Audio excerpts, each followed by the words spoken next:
Call the meeting to order. I pledge allegiance to the flag of the United States of America and to the republic for which it stands, one nation, under God, indivisible, with liberty and justice for all. Amy, would you do roll call, please? Absolutely. Commissioner Dipdell? Here. Commissioner Cronin? Here. Commissioner Wire? Here. Commissioner Shaw? Here. And Mr. Mayor Lindsay. Here. You have before you the agenda for this evening. Motion to approve as presented. Second. We have a motion and a second. All those in favor, signify by saying aye. Aye. Those opposed, same sign. Motion carries. Is there anything anyone wants to discuss on the consent calendar? If not, do I have a motion? Motion to approve consent calendar. Second. We have a motion and a second. All those in favor, signify by saying aye. Aye. Those opposed, same sign. Motion carries. Seeing no unfinished business, under new business, public hearing upon the application for retail malt beverage license application, Los Tapatios Mexican Store. And I don't see anyone here. Oh, there she is right there. We're at the public hearing portion. Is there anything that you want to add, Jada? I know, I'm here to answer questions and just say we're excited to bring another business to Madison. Okay. Any questions from anyone else? If not, then we'll move on to number 11. Approve retail malt beverage license for Los Tapatios Mexican Store. I'll make a motion to approve the retail malt beverage license for Los Tapatios Mexican Store. Second. We have a motion and a second. All those in favor, signify by saying aye. Aye. Those opposed, same sign. Motion carries. Thank you. Thank you. Number 12, approve first reading of ordinance number 1673 to repeal and replace chapter 18 dealing with floods. Ryan, you're gonna address this one? Yeah. All right. So as the commission is aware of, our new FEMA flood maps are finally going to come into effect here. November 21st, 2024 is when the data that those maps will go into effect. So part of that is passing a new flood damage prevention ordinance in order to reflect that new map and the new adopted date. There was enough of a difference between our current ordinance and the model ordinance that the state of South Dakota has. And it just made a lot more sense to repeal and replace rather than to amend it. There's only really a couple of sections that changed. One section pertains to use of best available data. That's not something we had in our prior ordinance. So whenever there's better available data than the FEMA map, we're authorized to use that. Otherwise, a lot of the language is the same. There's a few different wordings, but they kind of mean the same thing. The FEMA 44 CFR is kind of FEMA's Bible, if you will, as it pertains to flood management. None of that has changed. So really the rules stay the same. No big surprises here for anyone. There's nothing in here that will surprise staff, elected officials and residents. And so how much did the map physically change? the map does change quite a bit. It depends on the area of town. Some areas change drastically, some areas remain about the same. Our flood map shrunk. If you reach out to other towns, Aberdeen's one, Watertown's another, their flood map grew exponentially. Grayfield brought in a lot of areas that weren't in the 100-year flood zone before and now are. They really changed a lot of their base flood elevations drastically. Ours really didn't do that. The reason our map shrinks is because FEMA no longer maps floodwaters that they would deem as a foot or less of flooding. So if they anticipate a foot or less of flooding, they no longer map that as a 100-year zone. So that led to some of our changes, and then some base flood elevation tie-ins because the county got new maps and they got, their maps weren't based on the same level of modeling that the cities were. They were more of an approximate zone. So now where they are fully studied, the tie-ins didn't really match up. And so they had to manipulate some of the base flood elevations, and that led to some changes too. So you'll see those right on the outer edges of town where you tie into the county. Now, with this shrinking of our flood zone, will that free up any of the land that was previously considered as part of the flood zone and purchased? You're talking in terms of buyouts and stuff? Yes. So the buyouts, the deed restrictions and all the requirement to retain ownership of those properties remains the same. Whether it's in the flood zone and which flood zone it is. So there isn't a method where we can request a deed change? Not that I'm aware of. I've been told that there isn't. I can do some digging. I can go further up the ladder and see what I can find out, but what I've been told so far is there's not. If you and I are both aware and that there are people in that who would like to do something if certain properties ever come out of the flood zone. Yes. Mhm. Other questions? It's okay.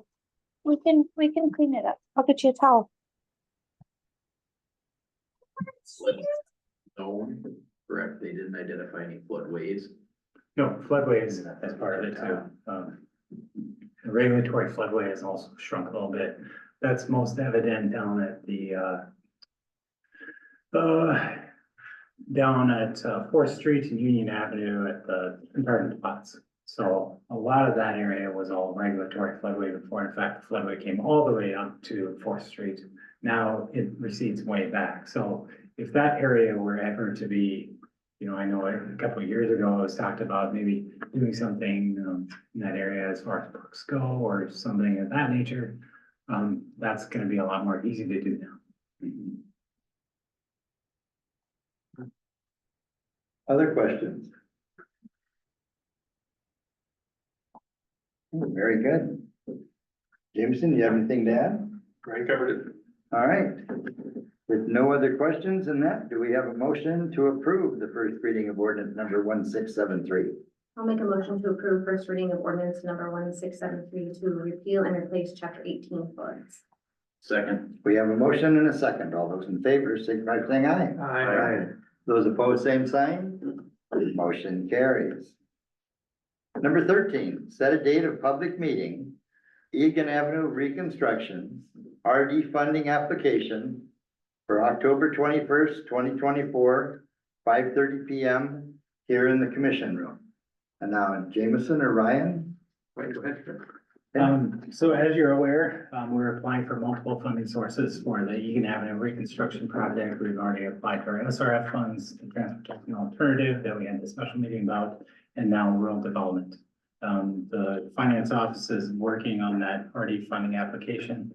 Part of doing that is that applicants need to inform the general public regarding the project. We've already done a number of open houses.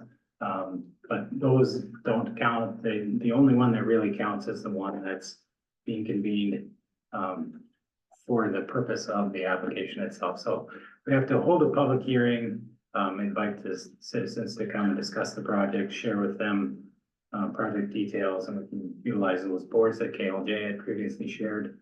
And it's simply one of their requirements for the funding, that we notify people and have the meeting. Okay. Any questions or comments? Okay, I guess I would have one. Do we have a plan for communicating it to the public aside from the radio and the newspaper? I think we'll put it out on our social media Very good. ways and do it that way as well. Mhm. Very good. We'll probably take the same approach that we did with the open houses. We've gotten quite a bit of, we've got a lot of people that came to those and really utilize that same format. Sounds good. Any other questions? If not, do we have a motion? I'll make a motion, we set the date of public meeting for Egan Avenue reconstruction RD funding application for October 21st at 5:30 PM. Second. We have a motion and a second. All those in favor, signify by saying aye. Aye. Those opposed, same sign. Motion carries. Number 14, approve advertising notice of intent for the application for the USDA rural development funding. And again, Ryan, This one goes hand in hand with that, public meeting. We're required to, within 60 days of filing an application, to the agency, the applicant must post a notice of intent to apply for the, RD funding. It just has to be posted once, and so with your permission, I'll post that on Friday, along with the advertisement for the public meeting, and that will satisfy our requirements. questions or comments? Do we have a motion? I'll make a motion to approve advertising notice of intent application for USDA RD funding. Second. We have a motion and a second. All those in favor, signify by saying aye. Aye. Those opposed, same sign. Motion carries. Number 15, approve the 2019 Infrastructure Disaster Recovery Program Agreement with the South Dakota Department of Public Safety. And Jameson, Sure. ask you to follow up on this one. Thank you, Mr. Mayor. Due to the disaster declaration for the 2019 flooding, we're able to seek interim financing for the repairs needed for a creek wall. So this is an application that's tied to that 2019 disaster recovery program that will do that. So again, this is interim financing. The creek wall, we got 2 sites currently under construction, a third which will be maybe starting this year, but ultimately most of the work occurring in 2025. And we don't get reimbursed on each of those projects until their corresponding site is complete and finished. So seeking out interim financing greatly helps us out in our financing of the city. Anything to add? Questions or comments? Do we have a motion? I'll make a motion to approve the 2019 Infrastructure Disaster Recovery Program Agreement with the South Dakota Department of Public Safety. Second. We have a motion and a second. All those in favor, signify by saying aye. Aye. Those opposed, same sign. Motion carries. Number 16, consider the award of bid number 962 for the city library ramp. And again, Jameson, I'll ask you to address this one. Thank you, Mr. Mayor. About a month ago, we had a bid opening for this ramp reconstruction, and we had a couple bids, but they all came in much higher than we had expected. The staff had reduced the project as much as we could and rebid, and this time we received one bidder, who is a Hague Construction. The base bid was about $200,000. There is an alternate of about $22,000. And so between the two of them would be $222,000. This is still much higher than we had hoped for the reconstruction of these ramps. Since then, we've tried reaching out to others for feedback on if there's more minor repairs or smaller changes that we can make to fix these ramps without having to completely reconstruct. And ultimately, there wasn't a lot of good options coming from that either. We could potentially look at keeping the foundation of the ramps intact and replacing over the top. But even that would still have a pretty hefty price tag based on what we're seeing here. And at that point, if you're spending 6 figures, we might as well redo the foundation underneath them as well. Otherwise, sooner than we would like, we'd be looking at the issues on that. So ultimately, we stand by for direction. I was hoping that we could have some more alternatives to bring to you for other options to fix these steps and for the reconstruction for a more reasonable amount. But we don't have any good options at this point. I don't know if anyone has anything to add, but. Do we have staff recommendations? I can't recommend that you accept this award, because it is much higher than we feel is needed, and it could be just due to busy projects. I don't know what the reason is, we don't get more bids or lower bids, but unfortunately, I don't have a good alternative for you, so that doesn't put us in a good situation. Can we get through the winter? I'll defer to Ryan. How do you feel about the ramps?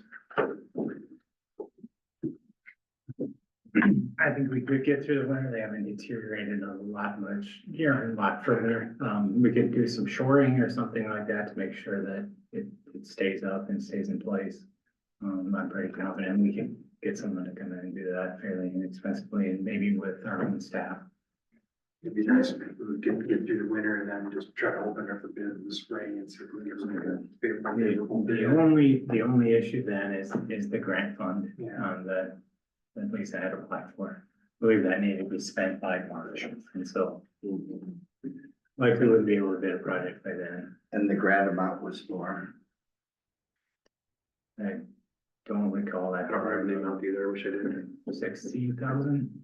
it wasn't a Was it that much? significant amount of, toward the bid. I thought, I don't know. The number that came to my mind is 10,000. Unfortunately, you can tell neither of us are confident in that I'm not number either. Yeah. Well, and 10,000 doesn't go far in 222,000. I agree. Ryan was saying a higher number here, so maybe I'm wrong there too. I'll send a message and see if I can't get a response. So structurally, there's a problem with the foundation, is that right?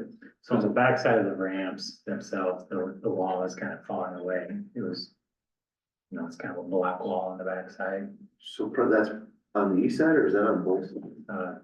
both sides. It is. Yeah, it's falling apart. Is that something we could have a local contractor bid on, or did they have an opportunity? They did, yeah, we reached out to all our local concrete contractors, and they just simply couldn't fit it in. So I think in it's- that situation, it was more of a timing issue than, It definitely was. then, I guess my thought is I would agree with your question that is if we can go to next year and rebid it. Maybe we can get something more favorable, so.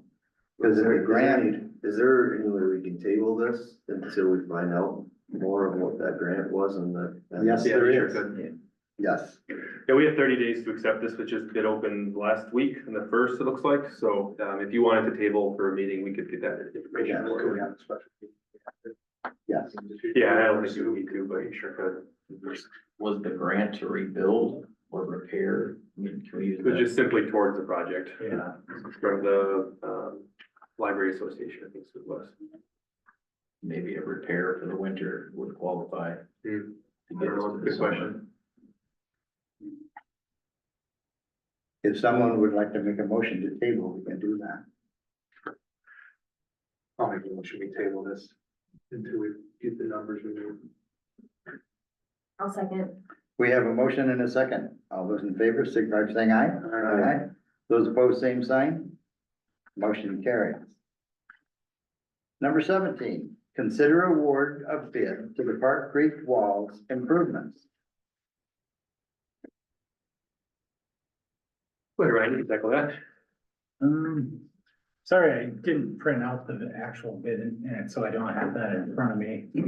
However, we had opened up the bids for the Park Creek Walls Improvement Site 2, which is the Memorial Park portion.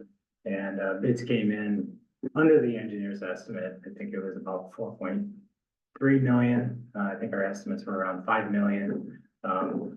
So we were pretty pleased with that. The contractor is Castlewood Excavating, who has the other two sites. They've done a very good job on those two. I think they would, if they were here, would say they learned some things too, but they've definitely been a good contractor.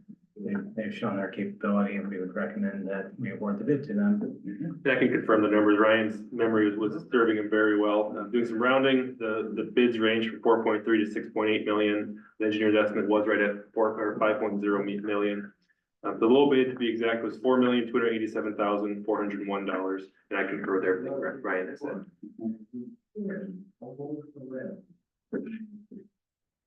Questions or comments? Okay, do we have a motion to award the bid? I'll make a motion that we award the bid for the Park Creek Walls improvements to Castlewood Excavation in the amount of $4,287,401. Second. We have a motion and a second. All those in favor, signify by saying aye. Aye. Those opposed, same sign. Motion carries. Early Learning Center, update from the Lake Area Improvement Corporation. Welcome. Hey, how's it going, everyone? Very good. Good. Well, I'm here just to kind of give an update on from my last presentation. So at our last board meeting, it was this decision was made to move forward with the highly anticipated early learning center. So we're very excited. We anticipate about a 12-month construction. We're confident we have the funding, but we still have some work to do in the coming months. But we're very grateful for the sponsors, the investors, businesses that stepped up, and this, of course, for you guys' support throughout the project as well. Do you have a date in mind? Within the next week or two. It could be as early as a week from today, that they'll begin earthwork. Very good. So yeah, bids were opened, they came in very close to our, cost estimate, there were no surprises, good or bad. Good. So exactly what we had anticipated. The other exciting news that we received last week is we were awarded a red light, loan, so for those that aren't familiar, it's a 10-year loan, for 0% with a 1% annual fee, which we didn't know if we would get. Actually, rural development, this program specifically, had reduced their funding by about 30% this last year, and there were more applications, so it really was a gamble of how would we score, and would we be eligible for these. Well, we were eligible, but we didn't know the success rate was pretty low, but that saved a significant amount in interest over the next 10 years, so. Remind me how much that loan is? Is that $1 million of it? 2.3. 2.3 million. Oh, 2.3 million, yep, and so it's a USDA loan, but we actually utilize Heartland Energy as the intermediary SB utility that actually applies for it, so. Very excited to have received that news last week. And that was, the board had decided to move forward prior to even knowing that, so it just sweetened the project.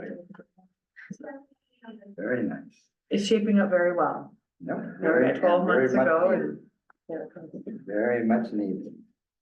Anyone have any questions? Comments?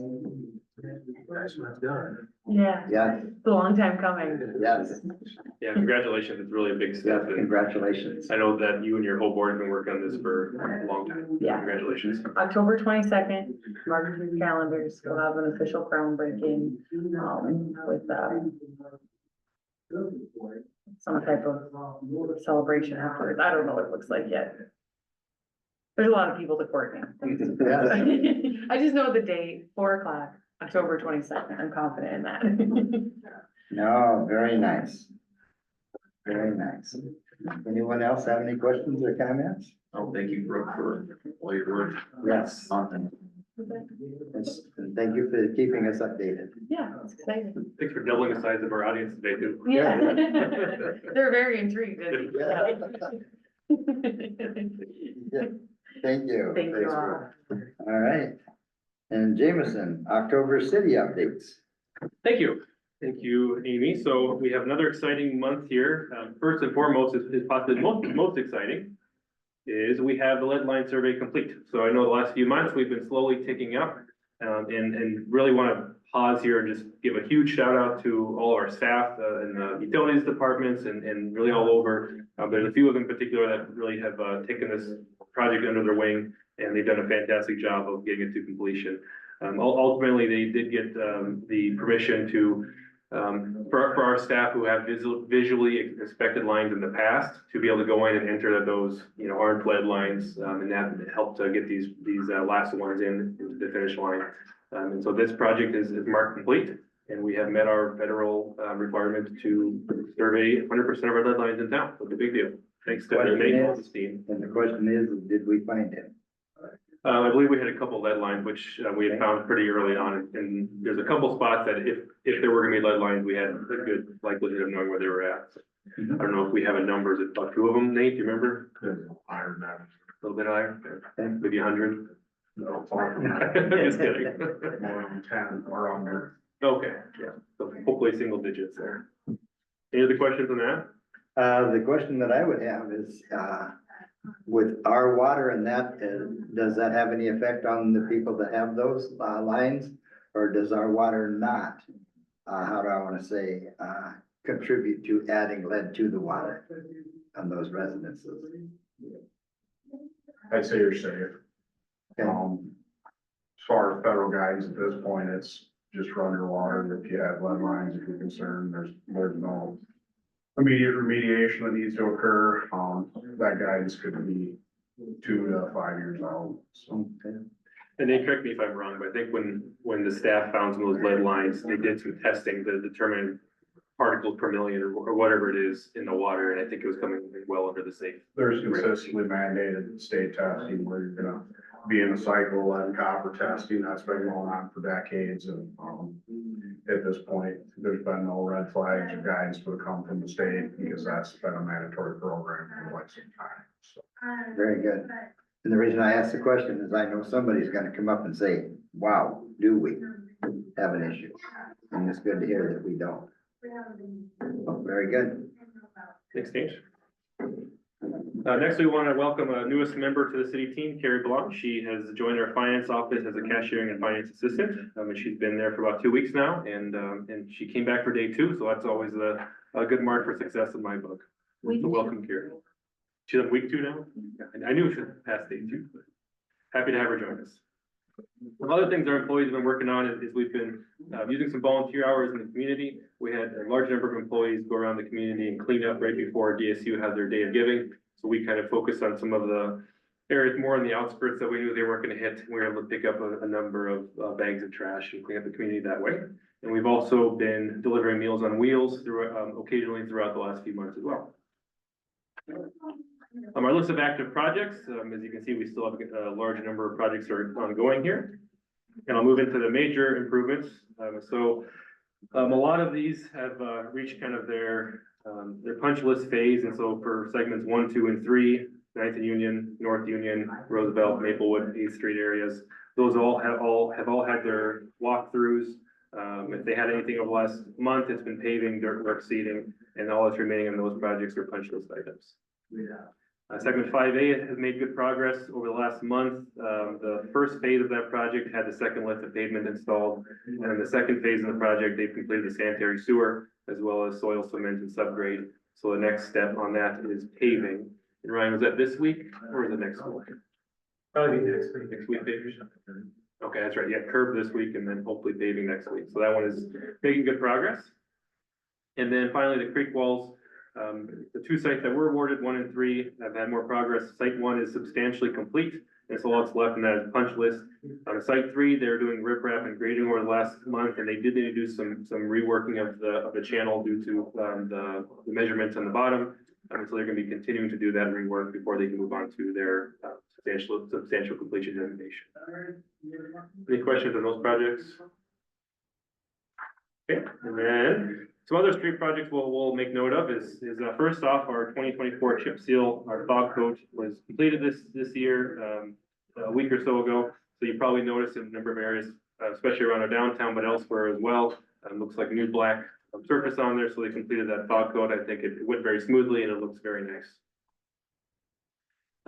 Trojan Village, the housing development in the northeast side of town there, they have had their streets completed and they've been paved. And so they are doing a walkthrough and there's a punch list that's remaining on that project. I'll note that that's not a city project, that's a developer owned project, but once that infrastructure is complete, then they do turn it over to the city. So we've been involved in that. And finally, at the industrial park expansion, this is something that is a city project, but LAIC has been taking the lead on as they've been coordinating with the city and the county and the contractor on that. They have completed the subgrade on the project and pavement is the next step there. Was that this week that they're planning on it?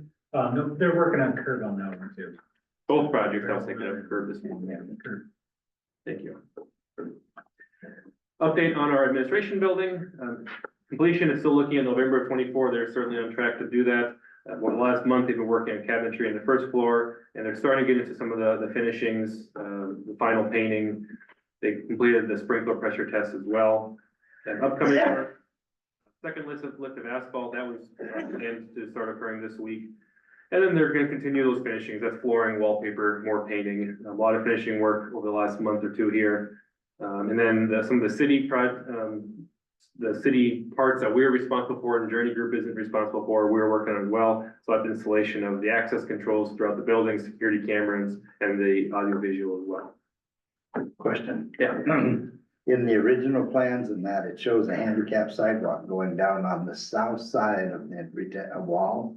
Yeah. But it looks like they've seeded that with grass. Yeah, so that's not a journey component, but that is something that the staff are looking to budget for in next year's budget. So we have some kind of ADA access to go from our parking lot down to the pond. Whether it follows that same path as shown in the original designs or not is still to be seen, but Yep, sounds- otherwise it might be in that southwest corner too. Nope, sounds good. Yep, good question. Any other questions? All right, our police have completed some training lately, from tactical medicine, including tourniquet usage, chest seals, hypothermia, wound packing, and other scenarios. So you have the pictures of our officers there. And then past events. We had a city circle, so this is kind of the expansion of the job with Jameson, the joint Jameson. We had Jeray and Roy attend us this event, the city circle event at Second Street Diner. And we had a couple of folks jump into the side room where we were set up. And then we also went out and spoke with some of the folks that were having coffee there. So they didn't see us coming, but we came out to harass them anyway, and I think it went pretty well.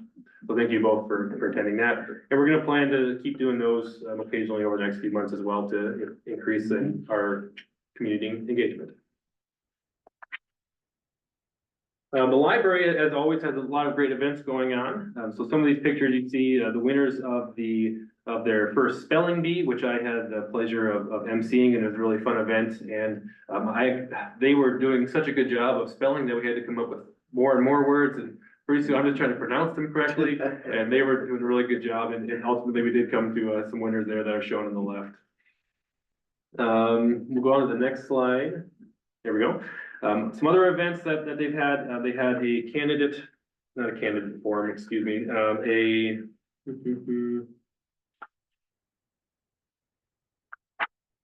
a ballot forum, I guess. It wasn't candidates, but a few experts that knew about some of the ballot issues.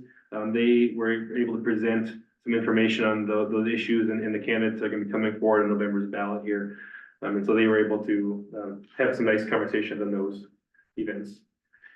They've also wanted to note that they are checking out Roku's. So they've noticed that in the past they had a lot of DVD checkouts, and as that has declined, they've been looking for other ways to bring visual learning and entertainment to the community. And so they've been checking out Roku's, and so far those have been very popular. They are moving forward with trivia. This is the third year that they host trivia. That's at the office, first Thursday of every month. And so they had the first one last week, and that went well. We covered the spelling bee. They are also gearing up for card sign-up week, so library card sign-up week. And so they're partnering with Galen's, and Galen's is going to offer a free scoop of ice cream to anyone who shows their library card. And I believe that's, well, it doesn't say here, but I think it's for this month, is what my understanding is. I don't know if Sarah, do you know any more than that? Is this library Oh, I sign-up? think that's correct. Yeah, I think it's coming right. Yep. And then they also, I think you go one more. History of Lefse. So Roger and Nancy Moose are going to be presenting on the history of everybody's favorite Norwegian flatbread, Lefse. That'll be coming up on November 14th. So we're looking about a month out at 6:30. And then they have a musical evening with the Dakota Wind Quintet on October 29th at 6:30. I think that covers all their events. Like I said, they always have a lot of fantastic stuff going on, and so we really commend the work that our library staff does, as well as the Friends of the Public Library. They do a lot of good work there too. Last, I'll note that we still are looking for 2 people to serve on the Housing Redevelopment Commission. I did get a couple folks reaching out to me interested in that, and so I'm hoping that we have some applications coming in, but at this point I haven't received them, so I wanted to throw another shout out there in case anybody's interested. And that is my update. What questions are there? Anyone for public comment? No public comment. Okay. All right, and then did you want to do that? Yeah.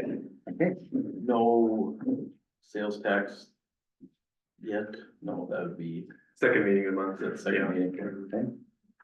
Then under announcements, I'll mention that our next meeting will be Monday, October 21st, 2024. And at this point, do we have a motion to go into executive session? Motion to go into executive session. Second. Okay, we have a motion and a second. All those in favor, signify by saying aye. Aye. Those opposed, same sign. Motion carries. Thank you, everyone.